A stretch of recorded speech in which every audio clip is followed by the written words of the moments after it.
I watched Trump's press conference on DC today, so you don't have to, and here's my overview, and whether or not I have to rush, I'm going to fit this all in one 10-minute video. First off, I'm not going to give you the craziest thing because there was no craziest thing. The entire thing was absolutely insane. It ran for about an hour and 15 minutes, and he somehow mentioned Biden 13 times in an hour and 15 minutes.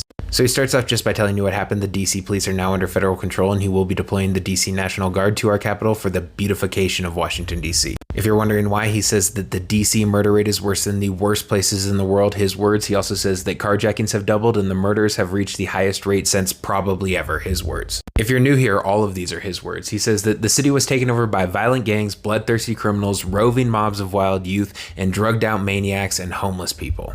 He says he's going to fix it just like he fixed the southern border, where he says that for 3 months in a row, 0 people have crossed illegally, which is a statistical impossibility, but he says that that number is determined by very liberal people, so we have to believe it. So now he trusts liberals. He says the murder rate in DC is 41 per every 100,000 people. It's actually 25.74. A simple Google search will show you that. He says this federalization of the police force is going to happen in other bad cities, as he calls them, like Chicago, LA, New York, Baltimore, and Oakland. And he says that people don't even mention the last two anymore because they're so far gone. Baltimore and Oakland never even mentioned anymore because they're so far gone. He talks about Big Balls getting beat up in the street, and this is how much of a beta he and Big Balls are. He says that Big Balls couldn't believe he was alive and thought he was dead because he had a broken nose. He says DC has now become a situation of complete and total lawlessness, and that he's going to get rid of the, quote, slums, as he calls it. He has a new catchphrase, "You spit, we hit," because he was saying that police were being spat at and there was nothing they can do about it. But now he's saying that police can do something about it, and what they can do is whatever they want to do, exactly verbatim, whatever they want to do. He says the failings of DC are due to the radical left leadership and that they're weak on crime, but even they don't understand why they're weak on crime, and that we have to end cash bail in this country. And then he again says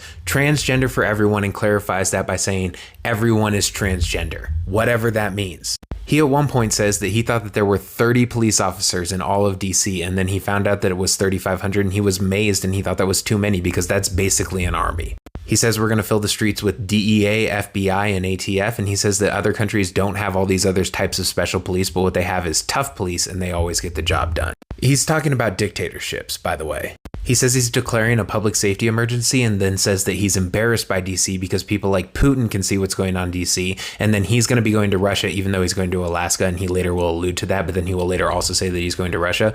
But Putin sees that DC is a mess, and he's embarrassed because he has to meet with Putin. You might be like, who's going to be in control of the Metropolitan Police Department? Well, Pam Bondi, so no worries there, of course. He doesn't give any context on this, so I can't either, but he says that people got put in because of woke. Whatever the hell that could possibly mean. In addition to the FBI in the streets, he says that the military is going to be in the streets, but that probably won't be needed. But if it is, it's done all the time, all over the place, so it's not a big deal. He's talking about martial law. He says that martial law is done all the time, all over the place, not a big deal. Because there's no consistency within the cabinet, Drunk says that the DC National Guard has already been deployed, but there's also a bunch of other special groups that could be deployed at the president's discretion, even though the president has said that the military has been deployed and the military has not been deployed already. There's no consistency. Bondi says that crime in DC is going to end today and that we will no longer have gangs of young teenage girls beating disabled men to death. I don't know what she meant by that, but she said it. Kash Patel says that they've seized enough fentanyl, doesn't say where from or over what period of time, but to kill 115 million Americans, and then says that we have to get rid of the trafficking of children in Washington, D.C. Very interesting when he's in control of the Epstein files and won't release them. Now back to Trump, he says that he won't allow homeless people to turn our capital into a wasteland, and says that he offered before, he's talking about January 6th, says that he offered before to have 10,000 National Guard troops, even though he sat in the White House for 3 hours while they were raiding the Capitol and while they were saying, hang Mike Pence. He did nothing for 3 hours and he was the only one in control of the National Guard, but he claims that he had 10,000 available and ready to go just whenever. He brings up Jeanine Pirro and says that because she was such a great prosecutor and judge that she also then had a great career in showbiz, as he says it. And then Jeanine Pirro says that criminals, instead of going to jail, they get to do yoga and arts and crafts. Oh yeah, that's if they're under 18, and even if they've done shootings and stuff, they just get to do yoga and arts and crafts. Here's a direct quote: "Democrats don't want safety, they don't know why, they just don't." I swear to God he says this. He says that the Lincoln Memorial had Lincoln's statue torn down. He's sitting in a chair, by the way, in that statue. Had Lincoln's statue torn down, and that people had ropes around Thomas Jefferson at the Jefferson Memorial until he enacted some law from the early 1800s that he doesn't want to give an exact date on or give a name for, and then they all just left. But there were ropes around, and then he says Lincoln and Andrew Jackson. So they didn't pull Lincoln down. Now it's Jackson instead of Jefferson. He doesn't know history at all. He says everyone, and I mean everyone, agrees with what we're doing today, and then reiterates that just a year ago our country was dead, but today we're the hottest country in the world, which has been confirmed to him by everyone in the Middle East and every single leader in NATO. He claims that trillions of dollars, no joke, trillions of dollars have been brought in from tariffs. I will remind you that if that were true, that is your money, because tariffs are a tax on an imported good paid by the importer. And two, the operating budget of the United States government is approximately $5 trillion per year. He then later in the conversation says that it's hundreds of billions of dollars, also not true, also still your money, and then claims at one point that he has solved 5 separate wars, but he can't seem to figure out the 2 that he promised would be over by day 1. You know, medians like in the middle of the road? He says that he's never ever seen one that looked good ever, but in DC they're especially bad. And they're falling down just into the street all over DC. Here's a direct quote: "If the Capitol is dirty, the entire country is dirty. Do with that what you will." Maybe there's a MAGA stoner who doesn't know what they were listening to and made it this far. He wants to reclassify cannabis in DC and says that he sees some good from medical cannabis, but from recreational cannabis he sees no good whatsoever.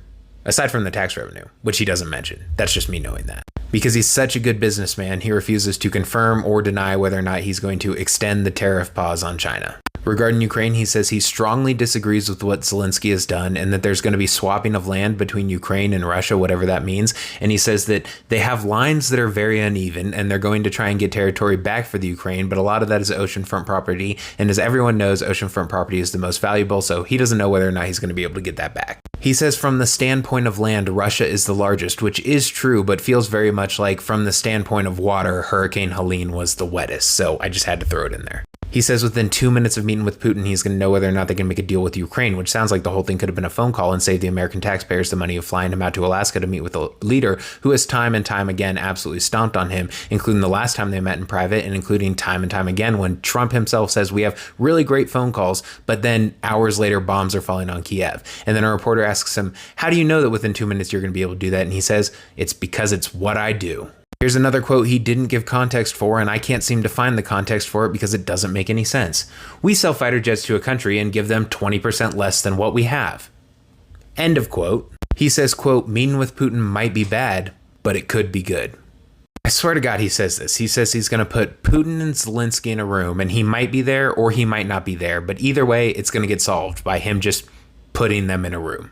He starts freaking out at the end because he's like, stop asking me questions about other things. Ask me questions about DC. That's why we're here. It's not fair to all these reporters to be here because obviously the thing they want to talk about is DC. They don't want to talk about Russia. They don't want to talk about the Epstein files. So make sure you only ask me questions about DC. And then he calls in the next reporter and they start to ask a question. He's like, hold up.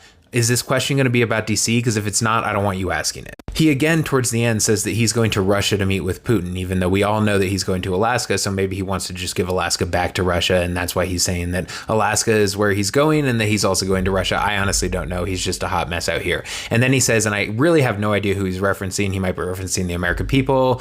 He might be referencing the media. He might be referencing Russians. He might be referencing Ukrainians. But he says that they have OD'd on settling Ukraine, whatever that means, like overdose. That's what he says. And then finally, he says that had he not been involved, this would not end until the last person breathing was dead.